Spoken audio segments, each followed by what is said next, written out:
நடக்குது, அந்த teacher information என்ன, அந்த டீச்சர் பேர் என்ன, அவங்க கான்டாக்ட் இன்ஃபர்மேஷன் என்ன, ஏன்னா சேஃப்டி ஆஃப் த கிட்ஸ் எங்களுக்கு முக்கியம். எந்த கிட் எந்த கிளாஸுக்கு போகுது அப்படின்றது எங்களுக்கு தெரியணும். அது எல்லாமே நாங்க வெப் பேஸ்ட் சிஸ்டம்ல வச்சிருக்கோம். எல்லாமே டிரான்ஸ்பரண்ட், எல்லாமே இன்புட், எல்லாமே ரெக்கார்டட். அதனால எண்ணிக்கை எப்பவுமே ஒரு பெற்றோருக்கோ இல்ல ஒரு பள்ளி முதல்வருக்கோ ஒரு ஆசிரியருக்கோ இந்த பள்ளியில இந்த வகுப்பறையில எங்க நடக்குது, கிரேட் 3B எங்க நடக்குது, அந்த ஆசிரியர் போய் நான் பார்க்கணும் அப்படின்னா அவங்களுக்கு தெரிஞ்சுக்க முடியும். அந்த அளவுக்கு நாங்க ப்ரொஃபைல்ஸை நாங்க செட் பண்ணி வச்சிருக்கோம். இது இன்னொரு காரணம் இருக்கு. அந்த மாதிரி நாங்க ஒரு வகுப்பறையை பண்றதுக்கு முன்ன தமிழ் பள்ளி நிறைய தமிழ் பள்ளிகள் ஆரம்பிச்சிருக்காங்க முன்ன. ஆனா அது எல்லாமே சஸ்டெயினன்ஸ், அது சஸ்டெயினபிலிட்டி இல்லாம போயிடுச்சு. ஒரு 2-3 வருஷம் நடத்துவாங்க, ஆர்வத்தோட நடத்துவாங்க, அப்புறம் அப்படியே விட்டு போயிடும். இதை நம்ம பெரும்பாலும் பாக்குறோம். சிடிஐ இவ்வளவு தூரத்துக்கு 12 வருஷத்துக்கு இந்த மொமெண்டம் சஸ்டெயின் பண்ணதுக்கு காரணம் இந்த ரெகுலர் ஸ்கூல் என்வாயன்மெண்ட் பிள்ளைங்களுக்கு கொடுத்ததுனால தான். நிறைய பேர் வீட்டுல தமிழ் பாடத்தில் வீட்டுல சொல்லி கொடுத்துக்கிட்டு இருப்பாங்க. இது ஒரு கிளாஸ் ரூம், ஒரு வகுப்பறை, ஒரு ரெகுலர் ஸ்கூல் அப்படின்னு வச்சதுனால ஒரு என்வாயன்மெண்ட் ஃபார் லேர்னிங் கிரியேட் பண்ணுது. இப்ப ஸ்டூடெண்ட் ரெஜிஸ்ட்ரேஷன் நான் சொன்ன பாத்தீங்களா, அதுக்கான எடுத்துக்காட்டு தான் இது, அதோட ஸ்னாப்ஷாட் தான் இது. இப்ப நீங்க உங்க பிள்ளைய ஒரு மாணவர் நீங்க ரெஜிஸ்டர் பண்ணோம் அப்படின்னா நாங்க இந்த இன்ஃபர்மேஷன் நாங்க கேட்போம். பையனோட பேரு, இருக்கிற விலாசம், தொலைபேசி என்னென்ன, அப்பாவோட பேர் என்ன, அப்பாவை நாங்க எப்படி தொடர்பு கொள்ளலாம், அம்மாவோட பேர் என்ன, டாக்டர், எமர்ஜென்சி கான்டாக்ட், இது சில இது அங்க இருக்கிற ஸ்கூல் டிஸ்ட்ரிக்ட் எங்களுக்கு போடுற விதிமுறைகள். நீங்க ஒரு ஸ்கூலை ரன் பண்ணணும்னா இந்த சேஃப்டி கைட்லைன்ஸ் நீங்க ஃபாலோ பண்ணணும். எமர்ஜென்சி பிள்ளைக்கு திடீர்னு அடிபட்டுருச்சு, எமர்ஜென்சி கான்டாக்ட் இன்ஃபர்மேஷன் இருக்கா, அவங்க அப்பா உடனே தொடர்பு கொள்ள முடியுமா, இதெல்லாம் அந்த ஸ்கூல் எங்களை கேட்கும். அதனால நாங்க இது எல்லாத்தையுமே நாங்க வெப் பேஸ்ட் சிஸ்டம்ல இன்புட் பண்ணிருக்கோம். எனி டைம் ஒரு ஆசிரியருக்கோ ஒரு முதல்வருக்கோ ஒரு பையனை பத்தி தெரிஞ்சுக்கணும் அப்படின்னா எல்லா இன்ஃபர்மேஷனும் இதுல இருக்கு. அதுக்கப்புறம் நான் சொன்ன மாதிரி முக்கியமான ஒரு பயன், இந்த தொழில்நுட்பத்தோட முக்கியமான பயன் ஒரு புள்ளையோட ஒரு மாணவனோட ப்ராக்ரஸ் எப்படி ட்ராக் பண்றது அப்படின்னு. ஒரு ஞாயிற்றுக்கிழமையும் ஒரு வகுப்பு முடிச்சிட்ட பிறகு அந்த ஆசிரியர் அந்த வகுப்புல அந்த மாணவன் முதல்ல வந்தானா, அட்டெண்டன்ஸ், பார்ட்டிசிபேஷன், பேசினானா, ரீடிங் ஹோம்ஒர்க் ஒழுங்கா பண்ணானா, ரீடிங் பண்ணானா, பார்ட்டிசிபேஷன் எவ்வளவு இருந்துச்சு, எல்லாத்துக்கும் மார்க் ஆன்லைன்ல அந்த சிஸ்டம்ல அந்த ஆசிரியர் என்டர் பண்ணுவாங்க. உடனே பெற்றோருக்கு தெரிஞ்சிருவது அந்த வகுப்புல அந்த மாணவன் எப்படி பண்ணா அப்படின்னு.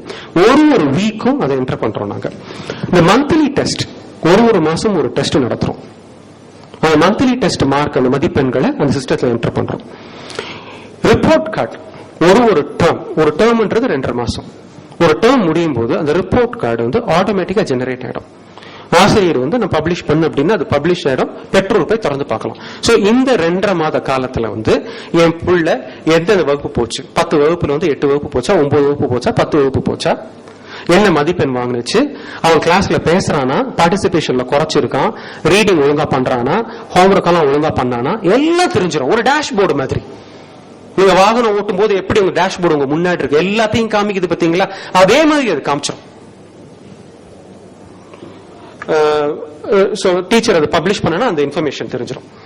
இது அது விரிவா குறிக்குது. ஒரு ஸ்டூடெண்ட் பேர் பாத்தீங்கன்னா பேர் இருக்கு, எந்த வாரம், ஹோம்ஒர்க் எவ்வளவு வாங்கினா, ரீடிங் கான்வர்சேஷனுக்கு எவ்வளவு வாங்கினா, பார்ட்டிசிபேஷன் எவ்வளவு வாங்கினா. அதுக்கப்புறம் அந்த டேர்ம் முடிச்சிட்ட பிறகு ஒரு மாணவனின் பெயர், என்ன டேர்ம், அட்டெண்டன்ஸ்க்கு எவ்வளவு, ஹோம்ஒர்க் எவ்வளவு, ரீடிங்க்கு எவ்வளவு, பார்ட்டிசிபேஷன் எவ்வளவு, மந்த்லி டெஸ்ட்க்கு எவ்வளவு வாங்கியிருக்கான், டோட்டல் என்ன, கிரேட் என்ன. பாத்தீங்கன்னா மாணவர்கள் அத்தனை பேர் ஏ வாங்கியிருக்காங்க. சோ இது ஒரு உண்மையான ஒரு வகுப்புல எடுத்த ஒரு ஸ்னாப்ஷாட்.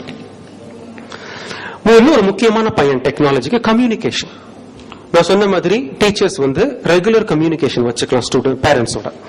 அவங்க ஒரு டீச்சர் நான் ஒரு பேரண்ட்டுக்கு மட்டும் இமெயில் பண்ணோம் அப்படின்னு தனிப்பட்ட முறையில் அதை சூஸ் பண்ணலாம். இல்லைன்னா ஒரு வகுப்புக்கே நான் அனௌன்ஸ் பண்ணோம் அப்படின்னா அது ஒரு என்டையர் வகுப்பையும் அவங்க அனௌன்ஸ் பண்ணலாம். இந்த வாரம் என்ன ஹோம்ஒர்க் அப்படின்றத அவங்க போஸ்ட் பண்ணலாம். டாக்குமெண்ட்ஸ், முக்கியமா ஏதோ ஒரு பிடிஎஃப் ஃபைல் நான் எடுத்தேன், ஏதோ ஒரு முக்கியமான ஒரு இன்ட்ரெஸ்டிங் நியூஸ் ஆர்டிகல் நான் படிச்சேன், அதை என் வகுப்போட நான் பகிர்ந்துக்கணும் அப்படின்னு அவங்க நினைச்சாங்கன்னா அதை அவங்க பகிர்ந்துக்கலாம். அதுக்கப்புறம் பள்ளி முதல்வர் அந்த சேம் சிஸ்டம் ஒரு வாரமும் ஏதாவது சேஞ்சஸ் கம்யூனிகேட் பண்றதுக்கு அதை யூஸ் பண்றாங்க. நாங்க ரிசோர்சஸ் செக்ஷன்ல இது டெக்னாலஜியோட ஒரு பெரிய பையனே அதுதான், repository of information, model question paper, syllabus, பழைய வினாத்தாள்கள், எக்ஸாம் ரிசோர்சஸ் கீழே, டிவியூ சர்டிபிகேட்டோட டீடைல்ஸ், ஆனுவல் டே ஃபங்க்ஷனோட டீடைல்ஸ், அஃபிலியேட் கைடு, ஒரு சிடிஏ அஃபிலியேட் ஸ்கூல் நீங்க ஆரம்பிக்கணும்னா என்னென்ன விதிமுறைகள் இருக்கு, புக் இன்ஃபர்மேஷன் எல்லாமே நாங்க வந்து சிஸ்டம்ல போட்டிருக்கோம். சோ ஒரு பெற்றோருக்கு ஒரு சந்தேகம் வந்து ஆசிரியர் கேட்க வேணாம், முதல்வர் கேட்க வேணாம், யாரும் கேட்க வேணாம். இதுல போனீங்கன்னா அதுல ஒரு வெல்த் ஆஃப் இன்ஃபர்மேஷன் இருக்கு. இதுலயே உங்களுக்கு வந்து எல்லா விடைகளும் கிடைச்சிடும். நான் முன்ன சொன்ன மாதிரி நாங்க மல்டிமீடியா நிறைய யூஸ் பண்றோம் நாங்க கிளாஸ்ல. ஏன்னா அது வந்து ஒரு இன்ட்ரெஸ்டிங் ஆக்கணும் அப்படின்றதுக்காக. சிலபஸ் வந்து நாங்க எப்பவுமே எல்லாரோட இன்புட்ஸ் எடுத்துக்கிட்டு தான் நாங்க சிலபஸை ஃபார்ம் பண்றோம். நாங்க இந்த மெத்தட் ஆஃப் இன்ஸ்ட்ரக்ஷன் வந்து அங்க யூஎஸ்ல பப்ளிக் ஸ்கூல்ல வந்து என்னென்ன டெக்னிக்ஸ் யூஸ் பண்றாங்களோ கிட்டத்தட்ட in tune with those techniques. இது வந்து it will make it fun and intuitive for kids. அதனால நாங்க CDs, audio video CDs, songs, rhymes, poems, pictorial illustration இது எல்லாமே நாங்க வச்சிருக்கோம். ஒரு வருஷமா ஒரு இயர் புக் நாங்க கொண்டு வருவோம் ஸ்டூடெண்ட் ஆர்டிகல்ஸ் வச்சு. அதெல்லாம் ஆன்லைன்ல நாங்க போட்டுருவோம். நான் முன்ன சொன்ன மாதிரி ஹை ஸ்கூல் கிரெடிட் ப்ரோக்ராம் ஆரம்பிச்சிருக்கோம். Approval for teaching Tamil to high school students. இது வந்து satisfy the foreign language requirement.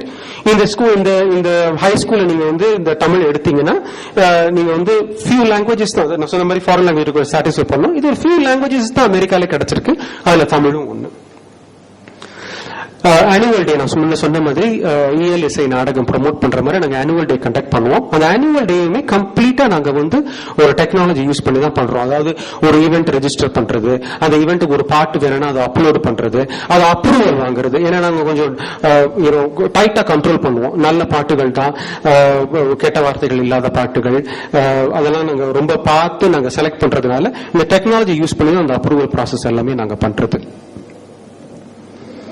இனிமேல் எங்க ஃபியூச்சர், இன்னும் 2 நிமிஷம் தான் மேடம், எங்க ஃபியூச்சர் டெக்னாலஜியை வந்து நாங்க எந்த அளவுக்கு நாங்க கொண்டாடணும், எங்களோட ஃபியூச்சர் பிளான்ஸ் என்ன அப்படின்றது, performance dashboards for effective management இதை நாங்க வந்து இம்ப்ரூவ் பண்ண போறோம். Integration with popular social website community. பாத்தீங்கன்னா ஃபேஸ்புக் ப்ரொஃபைல் எல்லாருக்குமே இருக்கு, ட்விட்டர், கூகுள் எல்லாம் அதை நாங்க இன்டகிரேட் பண்ண போறோம். அதே மாதிரி மொபைல் ஆப்ஸ் இப்ப ரொம்ப வளர்ந்துகிட்டு இருக்கு. இந்த லேப்டாப் பயன்படுத்துறது குறைஞ்சுகிட்டே வருது. எல்லாருமே மொபைல் அப்ளிகேஷன்ஸ் யூஸ் பண்றாங்க, ஐபோன், பிளாக்பெரி. அதனால எங்க டெக்னாலஜி நாங்க நிறைய மொபைல் ஆப்ஸ்ல கொண்டு வரலாம்னு பாக்குறோம். ஆன் த கோ மொபைல்லே எல்லாருமே அதை செக் பண்ணிக்கலாம் அப்படின்னு. அப்புறம் டீச்சிங்ல வந்து இன்னும் நிறைய அனிமேஷன் பேஸ்ட் ஆன்லைன் மெட்டீரியல், அது ரொம்ப இன்டராக்டிவா இருக்கணும் அப்படின்றதுக்கு, அதே சமயம் இன்ஃபர்மேட்டிவ் அண்ட் எஜுகேஷனலா இருக்கணும். வெறுமனே என்டர்டெய்னிங்கா இருக்கக்கூடாது, எஜுகேஷனல் இன்ஃபர்மேட்டிவா இருக்கணும். இப்ப வந்து சின்ன வகுப்புக்கு தான் நாங்க லேப்டாப் கொடுக்குறோம். ஏன்னா இன்ட்யூட்டிவ் லேர்னிங் அங்கதான் நாங்க எம்பசைஸ் பண்றோம். பெரிய வகுப்புகளுக்கு வந்து நூல் அதை வச்சுதான் நாங்க சொல்லி தரோம். ஆனா எங்களோட குறிக்கோள் என்னன்னா எல்லா வகுப்புக்குமே ஒரு லேப்டாப் கொண்டாடுற மாதிரி, எல்லா வகுப்புக்குமே ஆன்லைன் மெட்டீரியல்ஸ் யூஸ் பண்ற மாதிரி. வர்ச்சுவல் கிளாஸ் ரூம்ஸ் நிறைய ஊர்கள் வந்து ரொம்ப தள்ளி இருக்கும், அதுல 1-2 தமிழ் குடும்பங்கள் தான் இருக்கும். அவங்க இதுக்காக ஒரு ஞாயிற்றுக்கிழமையும் ஓட்டிட்டு வந்துகிட்டு இருக்க முடியாது. அதனால வர்ச்சுவல் கிளாஸ் ரூம்ஸ், அவங்க வந்து ஆன்லைன்லயே இந்த கிளாஸ் ரூம் வந்து வீடியோ கான்பரன்சிங் மூலமா அட்டென்ட் பண்றதுக்கான டெக்னாலஜி. ஆன்லைன் எக்ஸாம்ஸ், அவங்க வந்து நேரில் வந்து எக்ஸாம் கொடுக்க முடியல, இல்ல ஒரு பிள்ளைக்கு உடம்பே சரியில்லாம போச்சு, அது நேரில் வந்து எழுத முடியல அப்படின்னா ஆன்லைன்ல எப்படி எக்ஸாம் எடுக்கலாம். அப்புறம் high school projects and animations. High school வந்து வெறுமன படிப்புன்னு மட்டும் தராம ப்ராஜெக்ட் ஒர்க். ஒரு சின்ன குறும்படம் எடு, இல்லைன்னா நீ ஏதாவது ஒரு கதை சொல்லு. இப்ப கொஞ்ச நேரத்துக்கு முன்னாடி இங்க காமிச்சாங்க இல்லையா, ஹை ஸ்கூல் ப்ரோக்ராம் வந்து ஒரு புக் ஒண்ணு பண்ணாங்க, இ புக் பண்ணாங்க அப்படின்றத காமிச்சாங்க சிங்கப்பூர்ல. அதே மாதிரி அங்கேயுமே இப்ப எங்க ஆனுவல் டே சமயத்தில் நடந்த ஆனுவல் டேல எங்க ஹை ஸ்கூல் பிள்ளைங்க எல்லாமே ஒரு திரைப்படம், 10 நிமிட திரைப்படம் எடுத்து காமிச்சாங்க எங்களுக்கு. அதுக்கப்புறம் use based on transliteration and translation. கூகுள்ல பாத்தீங்கன்னா டிரான்ஸ்லிட்ரேஷன் டெக்னாலஜி நல்லா வந்துருச்சு. சோ அது நாங்க இன்னும் எங்க மாணவர்கள்ட்ட கொண்டாடல. அவங்க வந்து இப்ப ஒரு மைக்ரோசாஃப்ட் வேர்ட் டாக்குமெண்ட் யூஸ் பண்ணாங்கன்னா இந்த கூகுள்